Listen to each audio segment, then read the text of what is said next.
Oğlum söyle sen bana, neyi değiştirme? Çevirelim vakti senin küçüklüğüne. O günler olmaz geçsin benim yanımdan. Olsana da bir kere yine yaşında. Görsem nice büyüversin, gittin adım adım.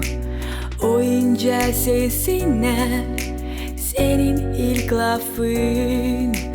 İçerisi şenlik dolu, gülersin ama aklımda nice sorar ol babasına.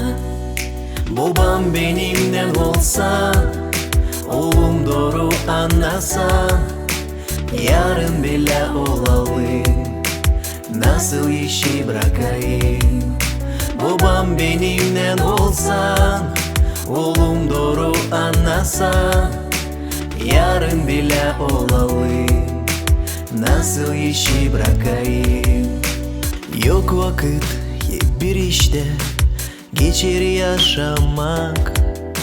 Sarmaşsam sıkı sana, canıma sıcak.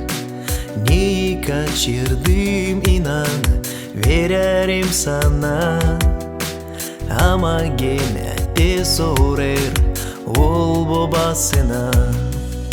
Babam benimden olsan, oğlum doğru anlasan, yarın bile olalım, nasıl işi bırakayım?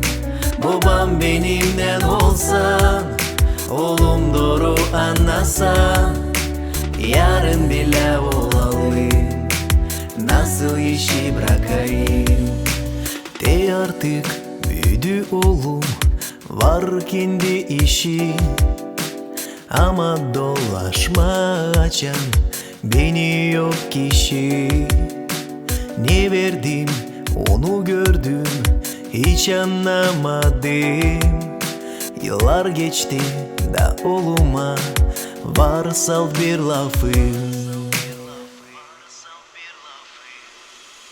Oğlum benimden olsa, babam doğru anlasa, yarın bile olalım, nasıl işi bırakayım? Oğlum benimden olsa, babam doğru anlasa, yarın bile olalım, nasıl işi bırakayım?